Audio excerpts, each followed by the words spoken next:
I believe I am addressing Monsieur Hector McQueen. Guilty as charged. I beg your pardon? Oh, sorry. Just an expression. My father used to say it. You must have had an interesting childhood. I am Hercule Poirot. No need to be modest. You're a detective. You are Monsieur Ratchet's secretary? I am Mr. Ratchet's secretary. Just over a year. I mainly take care of translating certain texts for him. Mr. Ratchet only speaks English. Prepare yourself for a shock. Your employer, Monsieur Ratchet, is dead. So they got him after all. What do you mean? You are assuming he was murdered? I know he had enemies. What can you tell me about Monsieur Ratchet? He was American. He was an antiques dealer. I don't know much more. Mr. Ratchet never talked about himself or his life. But I think Ratchet wasn't his real name. And he left the United States to run away from something. Or someone. Yes? He started getting letters. Threatening letters. Do you still have them? I have one. Did you know that Monsieur Ratchet had asked for my help? Asked you? No, I didn't know. He knew he was in danger. When did you last see him? Last night around 10 o'clock, I should say. Did you like your employer, Monsieur McQueen? No, I did not. He was, I'm sure, a cruel and dangerous man. Can you tell me your movements last night? I went back to my compartment. I read a little. In Belgrade, I went out onto the platform to smoke, but it was cold. I quickly went back in. I then went to Mr. Ratchet's compartment to take some dictation for him. I left around 10 o'clock. I saw Captain Arbuthnot. We ended up chatting in my compartment. Then we went out on the platform to quickly stretch our legs at Vinkovsky. He left around 2 o'clock. Thank you. I will need to check Monsieur McQueen's story with Captain Arbuthnot. I found a diary in Monsieur Ratchet's safe. Did you know about it? I kept a business appointment book, but I know he had a personal diary as well. That looks like it. Are you a smoker? Yes, I smoke cigarettes. I've tried to quit, but no luck. Can you give me this letter, please? Of course. Here it is.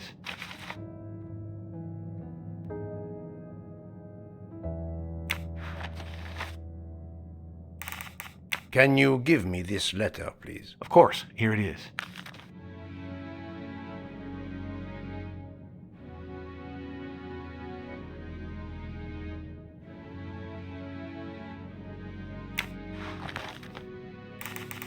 Was Monsieur Ratchet a smoker? No, he hated the smell of smoke.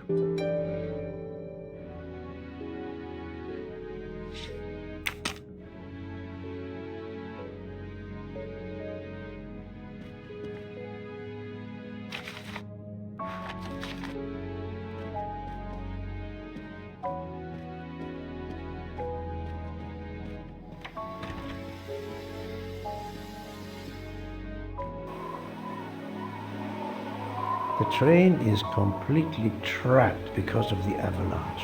Hopefully, not for too long.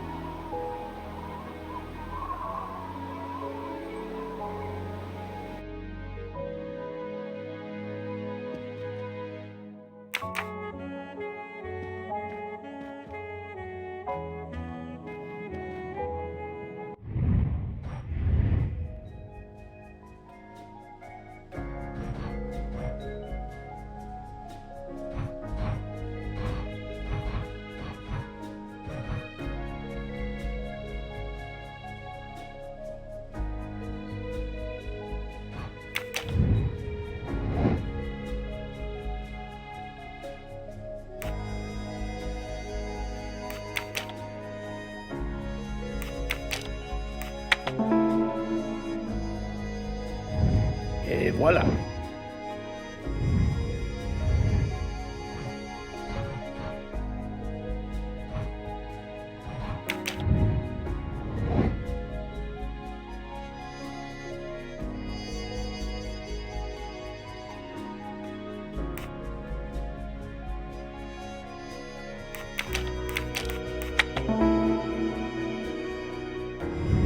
My little grey cells did not let me down.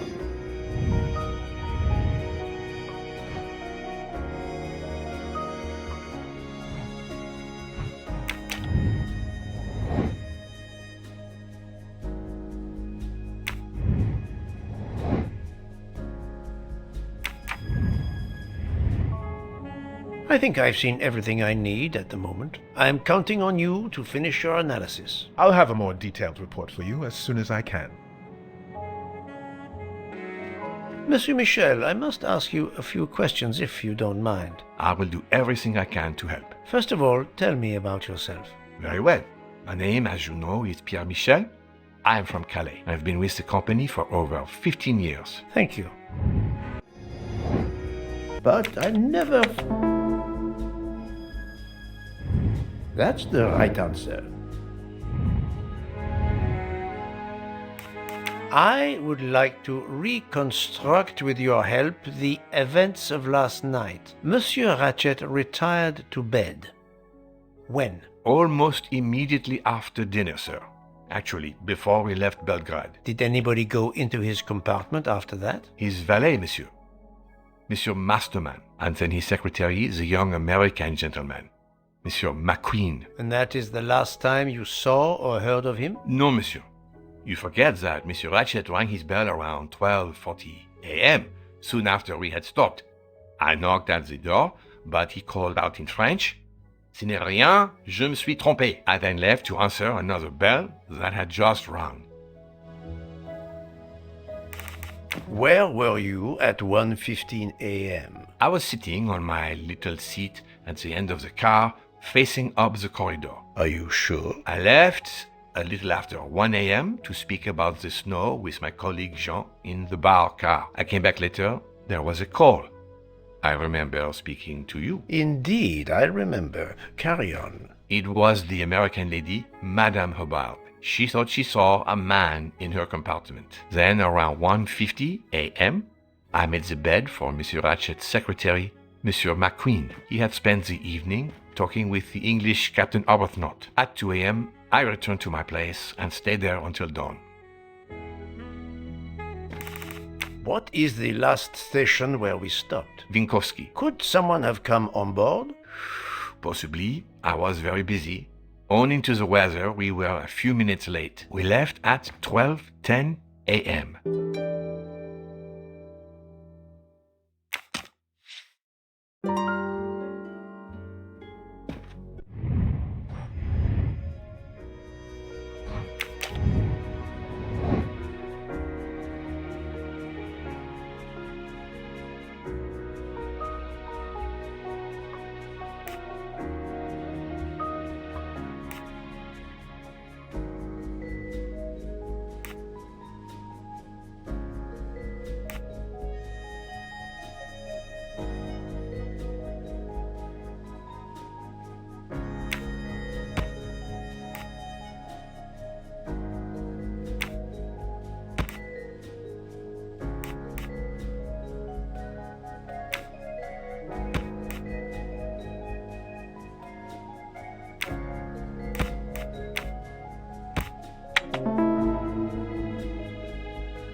That was easy.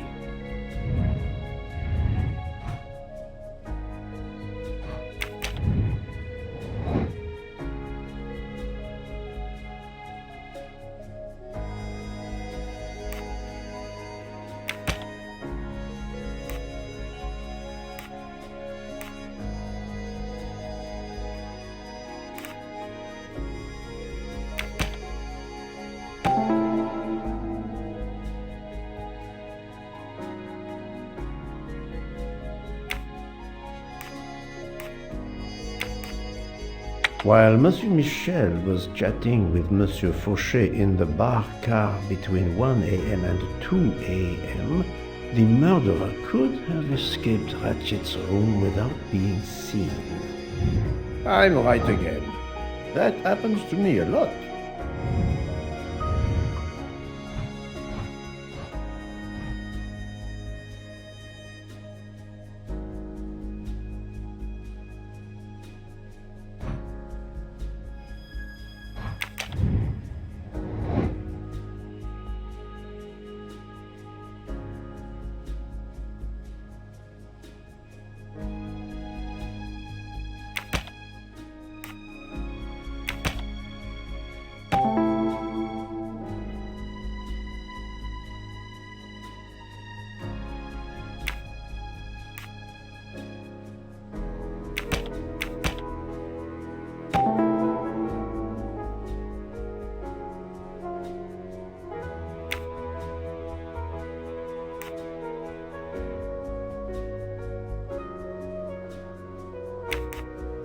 The murderer may have impersonated Ratchet by calling Monsieur Michel to make it seem that Ratchet was still alive at 12:37 a.m. Et voilà.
That's the right answer.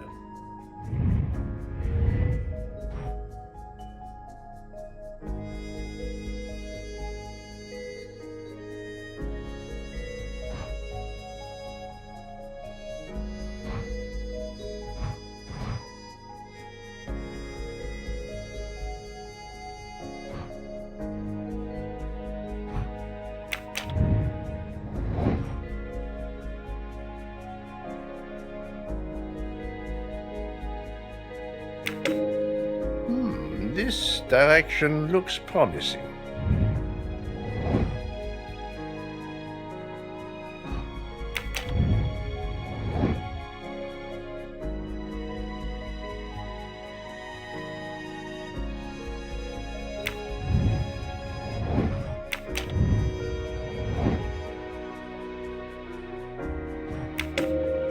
According to the information I have, this is a solid choice.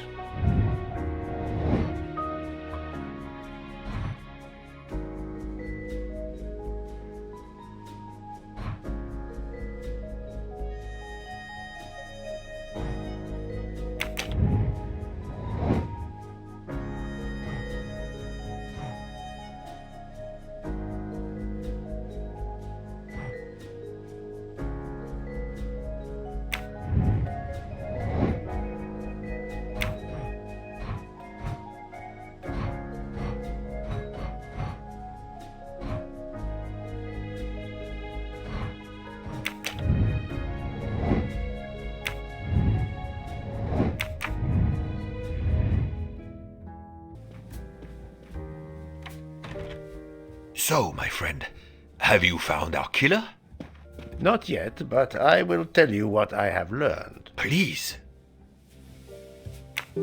Our assassin could have gotten on the train at Vinkovsky disguised as a conductor, entered Ratchet's room, and killed him. Then he walked out through Madame Hubbard's connecting door, where he lost a button from his jacket. He had to wait for Monsieur Michel to be absent. He waited too long. The train had left the station. He was trapped aboard. Indeed. He had opened the window to make it look that he'd escaped that way. However, if he waited until the train stopped again due to snow, his footprints would have been found. The murderer is still among us, on the train. There's a problem with the second-class toilets. What now? All morning passengers have been complaining that the door is locked, so I went to check. I knocked, but no one answered. I didn't think I should open it without speaking to you first. You did well, Monsieur Michel. Lead the way. I used my master key.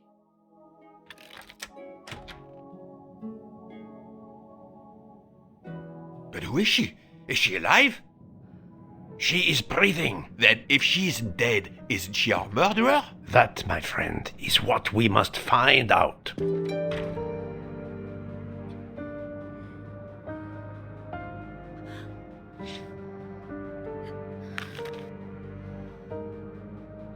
ticket reads Joanna Locke, traveling in compartment 105.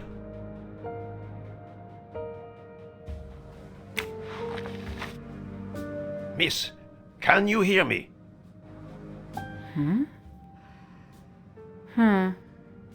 She's breathing. Her pulse is strong. There is no sign of physical violence. This woman is sleeping very soundly. This woman is sound asleep. Given her location, I would say she has been drugged and deposited here. Well, at least it's not another murder on my train. The train is, of course, full. Monsieur, the list I gave you indicates that Hildegard Schmidt shares her compartment. I will want to talk to her later. For now, we will concentrate on this mysterious young lady. Let's return her to her more comfortable bed. Good idea.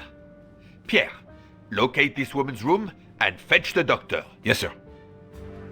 I will question her when she wakes up. Please, let me know what you learn.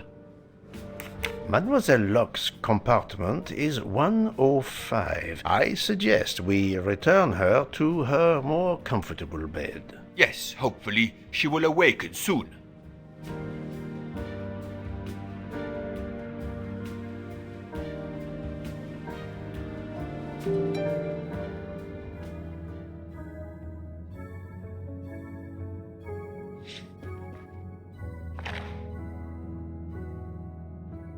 A cup of tea with white residue at the bottom.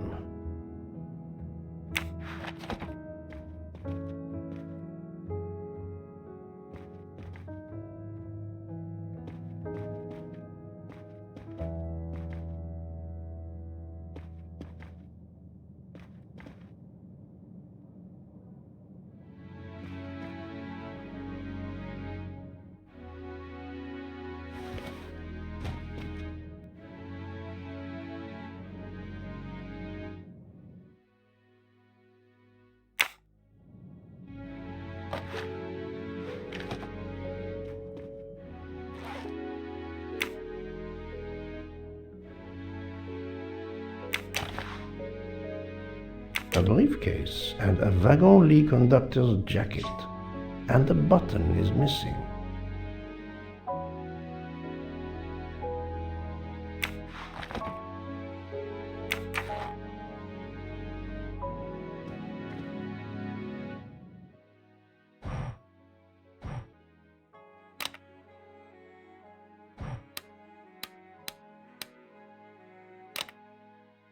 Poirot, what if the briefcase is booby-trapped? No, that's mine. I never remember my passwords, so I make them easy ones. Have you tried 1, 2, 3, 4?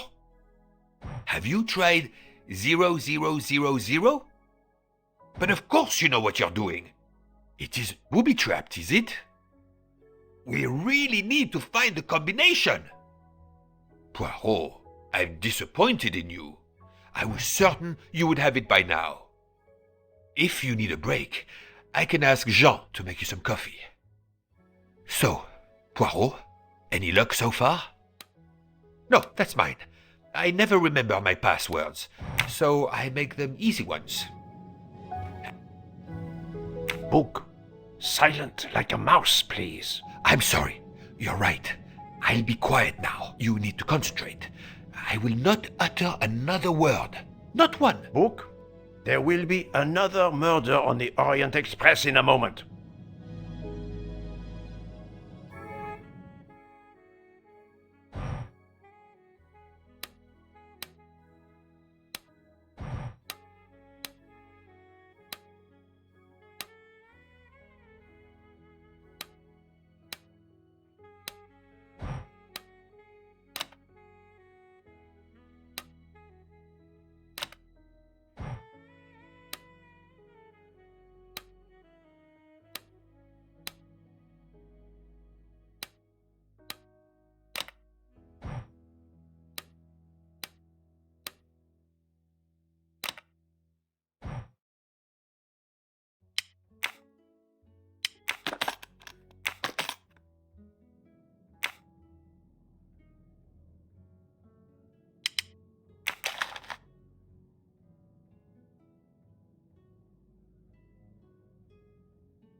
The stuffed animal is the same as in the photo found at the crime scene. What a coincidence. Mademoiselle Locke appears to have been investigating Monsieur Ratchet.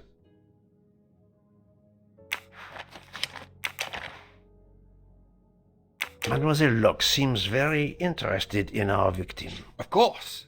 She has studied her target. Possibly.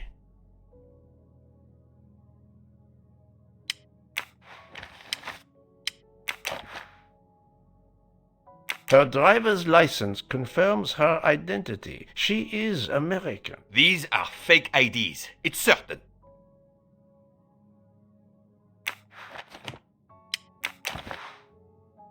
This badge says that Joanna Locke is an American detective with the Berkshire Police Department in Massachusetts. An American police officer? Oh. She has a gun. Come, Poirot. Criminals are often known to carry one. Ratchet was stabbed, not shot. But then why take it on the train? Look, she's waking up. Thanks to you, I would not be surprised if our murder victim were also waking up. What?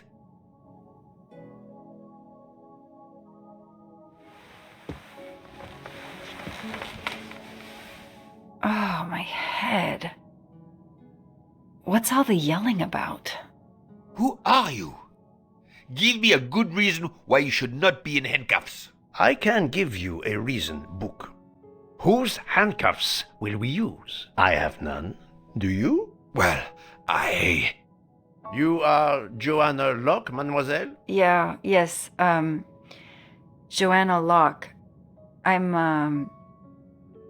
a detective. Berkshire, Massachusetts Police. I have found your credentials, mademoiselle. And I know who you are, Mr. Poirot. Then, if the introductions are complete, perhaps the explanations may begin. I'll try. It's simple, really. I'm on the trail of a murderer.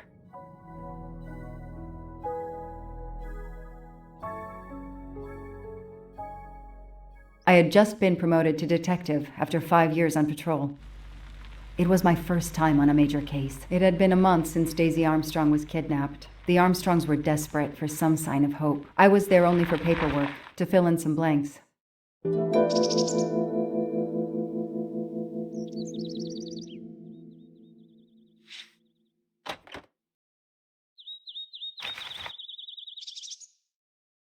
A topographical map, often more important than a road map in these mountains.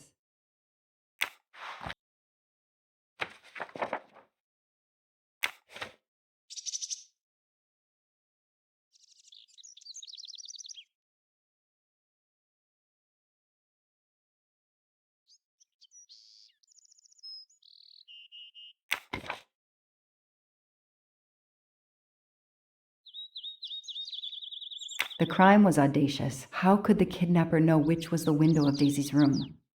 No, they could use a ladder to reach it, and no, they could enter the room without being seen.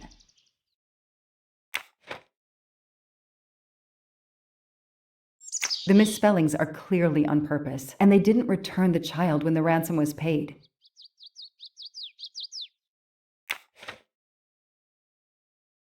How could the child be taken with so many people in the house?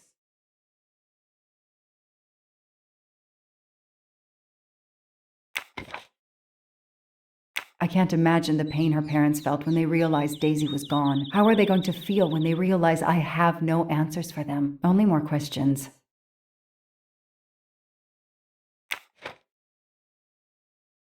That's why I'm here. A damn computer glitch. Or somebody pushed delete instead of save. Whatever happened, we lost the nanny's deposition. So my entire contribution to the investigation is to take it again. The phone record of the night of the kidnapping.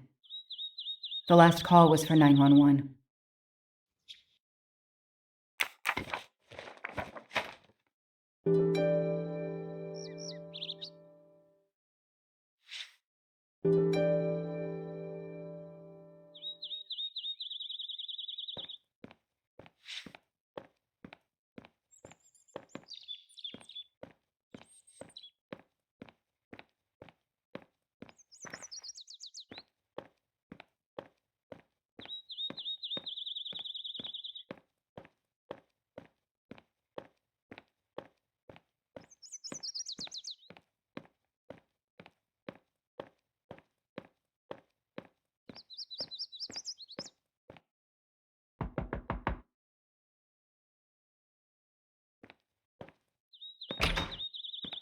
Good evening.